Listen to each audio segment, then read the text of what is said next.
स्वागत है आपका तुषार लेक्चर की लेटेस्ट वीडियो में। आज की वीडियो के अंदर हम आवेश के अन्य मात्रक के बारे में पढ़ेंगे। पिछली वीडियो के अंदर हमने आवेश की परिभाषा, आवेश की जो प्रकार है धनावेश व ऋणावेश किसी वस्तु में किस प्रकार उत्पन्न होते हैं तथा आवेश के एसआई तथा सीजीएस मात्रक के बारे में पढ़ा था। आज की वीडियो में हम आवेश के अन्य मात्रक तथा आवेश के गुणधर्म के बारे में पढ़ेंगे। देखिए, आवेश का एक अन्य मात्रक होता है विद्युत चुंबकीय मात्रक या एब कूलाम भी बोलते हैं। जो एक कूलाम है वो आपका 1/10 EMU अर्थात एब कूलाम के बराबर होता है। एब कूलाम को ही EMU द्वारा प्रदर्शित करते हैं। तथा हमने एक पढ़ा था कि एक कूलाम तथा जो आपका स्टेट कूलाम है उसमें भी एक संबंध होता है कि जो एक कूलाम जो होता है वो आपका 3 × 10⁻9 स्टेट कूलाम के बराबर होता है। और जो आपका एक कूलाम जो है अभी हमने पढ़ा वो 1/10 EMU के बराबर होता है। तो आपको ये रिलेशन पूरा याद में रखना है, तो ये आपको न्यूमेरिकल में काम आएगा। अब आवेश के कुछ अन्य मात्रक होते हैं जो ज़्यादातर न्यूमेरिकल में काम आते हैं। जो एक माइक्रोकूलाम बोलते हैं इसको, वो जो बराबर होता है वो 10⁻³ कूलाम के। अब एक होता है एक माइक्रोकूलाम जो बराबर होता है 10⁻6 कूलाम के। नैनो कूलाम जो बराबर होता है 10⁻9 कूलाम के। एक पिको कूलाम जो बराबर होता है 10⁻12 कूलाम के। अब हमने देखा था पिछले लेक्चर में किसी वस्तु पे धनावेश और ऋणावेश किस प्रकार उत्पन्न होता है। अब आज हम देखेंगे कि यदि दो आवेश पास पास में आए तो क्या होता है। देखें, यदि सजातीय आवेश पास में आते हैं या प्लस प्लस हो या माइनस माइनस हो तो सदैव प्रतिकर्षण होगा। यदि विजातीय आवेश चाहे प्लस माइनस या माइनस प्लस पास में आते हैं तो सदैव आकर्षण होता है। यदि कोई अनावेशित वस्तु आवेशित वस्तु के पास आएगी तो उस पर हल्का आकर्षण लगेगा। चाहे प्लस हो चाहे माइनस हो, वो अनावेशित वस्तु के पास आएगा तो हल्का आकर्षण होगा। इसको एक एग्जाम्पल समझते हैं। आपने बचपन में किया भी होगा। ये एक कंघा है जो आपने बालों से रगड़ कर आवेशित कर लिया। आपने इस कंघे को बालों से रगड़ा तो ये आवेशित हो गया। अब यदि इस कंघे को कागज के जो टुकड़े हैं उनके पास लाएंगे तो ये कागज के जो टुकड़े हैं ये कंघी की ओर आकर्षित होंगे। जो कागज के टुकड़े हैं वो अनावेशित हैं या उदासीन हैं, एक ही बात है।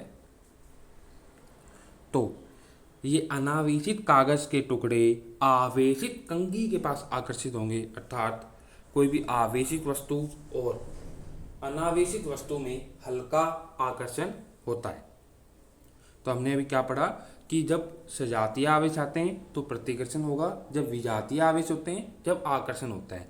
और यदि एक अनावेशित और आवेश वस्तु पास पास आएगी तो सदैव हल्का आकर्षण होगा। अब एक नोट है, इसमें 2 स्टेटमेंट है, उससे हम चर्चा करते हैं। पहला स्टेटमेंट लिखा हुआ है कि कोई उदासीन वस्तु पर आवेश नहीं होता, कि ये बात गलत है। देखिए, इसको समझने के लिए हम एग्जांपल लेते हैं सोडियम का। सोडियम का परमाणु क्रमांक है 11। सोडियम में उदासीन अवस्था के अंदर 11 ही प्रोटॉन है, 11 ही इलेक्ट्रॉन है। अर्थात प्लस का 11 चार्ज है, माइनस का 11 चार्ज, दोनों है उदासीन अवस्था में। तो आवेश नहीं होता अर्थात कोई उदासीन वस्तु पे, लेकिन आवेश तो है। सोडियम उदासीन है लेकिन 11 प्रोटॉन है उसमें, उदासीन अवस्था में 11 इलेक्ट्रॉन है, अर्थात प्लस माइनस आवेश तो है। अब मतलब ये स्टेटमेंट बिल्कुल गलत है कि उदासीन अवस्था में आवेश तो होता है वस्तु पे। अब दूसरा स्टेटमेंट क्या है, उदासीन वस्तु पर कोई नेट आवेश नहीं होता है। ये वाक्य एकदम सही है, इसको हम समझते हैं। अर्थात क्या है ये, सोडियम का हमने एग्जांपल लिया, वही वापस लेते हैं। सोडियम का जो परमाणु क्रमांक है वो आपका 11, तो 11 ही प्रोटॉन है, 11 ही इलेक्ट्रॉन है। लेकिन अगर नेट आवेश निकालें, क्यू नेट निकालें, तो प्लस का 11 माइनस का 11 को काट देता है और जो आपका 0 बराबर आता है। अर्थात कोई भी जो नेट आवेश नहीं है, आवेश तो है उदासीन अवस्था में वस्तु पर लेकिन कोई नेट आवेश नहीं है।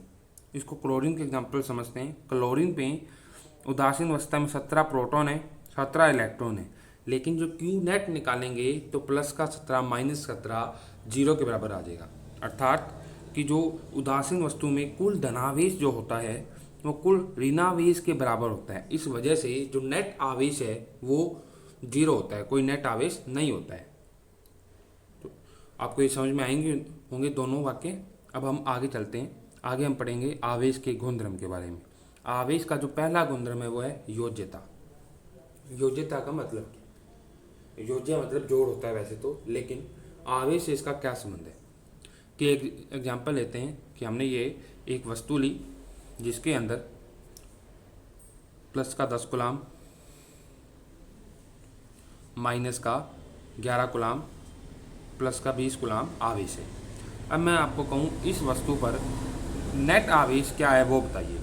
तो जो क्यू नेट है वो क्या होगा, वो आपका बराबर होगा प्लस का 10 कूलाम माइनस का 11 कूलाम प्लस का 20 कूलाम।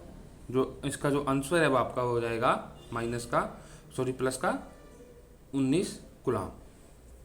अर्थात आवेश को जो सदैव चिन्ह के साथ जोड़ते हैं, इससे एक और चीज़ पता चलती है कि आवेश जो है उसे अदिश राशि की तरह उपयोग में लेते हैं। हम अदिश राशि का केवल क्या लेते हैं, चिन्ह लेते हैं, परिमाण लेते हैं। उसी प्रकार आवेश का सदैव चिन्ह लेंगे। जैसे यहाँ पे एक एग्जाम्पल और दिया हुआ है कि अगर कोई वस्तु है उस पर 10 कूलाम माइनस का 2 कूलाम माइनस का 12 कूलाम आवेश है, तो जो क्यू नेट है इसके अंदर जो आवेश है, परिणामी आवेश है, वो इनको चिन्ह के साथ जोड़ने पर प्राप्त होगा। जो 10 माइनस 2 माइनस 12 को जोड़ने पर माइनस का 4 कूलाम प्राप्त होता है। अब एक और नोट है कि जो आवेश है, किसी वस्तु पर कौन सा आवेश है उसका परीक्षण जो है वो सदैव प्रतिकर्षण से ही पता चलता है। अर्थात इसको एक इजी लैंग्वेज समझे, केवल प्रतिकर्षण से ही चेक होता है कि वस्तु पर कौन सा आवेश है। इसको हमें दो एग्जांपल समझेंगे, दो केस लेंगे। पहला केस लिया हमने कि एक ए वस्तु है और एक बी वस्तु है। जो बी वस्तु है उस पर धनात्मक आवेश है, ए वस्तु पे हमें कोई आवेश नहीं दिया है। अब हम देखेंगे कि जो इन दोनों वस्तुओं के बीच में दिया गया कि आकर्षण हो रहा है। अर्थात हमने अभी पढ़ा कि जो हमारे विजातीय आवेश है उनमें आकर्षण होगा। अर्थात ए प्लस है तो एक पॉसिबिलिटी तो ये बनती है कि ए माइनस होगा। हमने अभी एक और चीज़ पढ़ी कि कोई आवेशित वस्तु तथा अनावेशित वस्तु में भी आकर्षण होता है। अर्थात एक पॉसिबिलिटी ये भी बनती है कि ए जो है वो उदासीन हो सकता है। लेकिन यदि हम एक अन्य केस लें कि ए, ये भी वही सेम ही चीज़ लें कि बी जो है वो पॉजिटिव दिया गया है, ए जो है उस पर कोई आवेश नहीं दिया गया है, वो हमें ज्ञात करना है। लेकिन यहाँ पर ए और बी प्रतिकर्षित हो रहे हैं, ए बी से दूर जा रहा है। तो हमने अभी पढ़ा जो सजातीय आवेश हैं प्रतिकर्षण सदैव उनमें ही होगा। तो अर्थात बी अगर पॉजिटिव है तो ए भी पॉजिटिव ही होगा।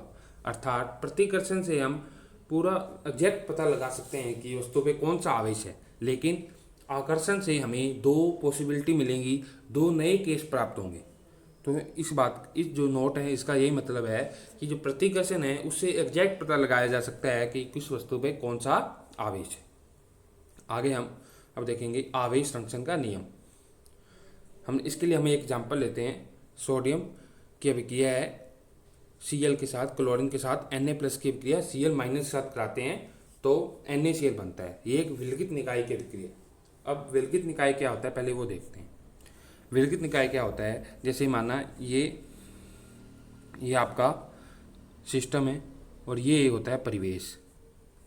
तो विलगित निकाय वो होता है जो आइसोलेशन सिस्टम बोलते हैं इंग्लिश में इसको, जो आसपास के परिवेश से कोई आदान प्रदान नहीं करता। अर्थात ये जो तंत्र है आसपास के क्षेत्र से न ऊर्जा का न ऊष्मा का आदान प्रदान नहीं करता है।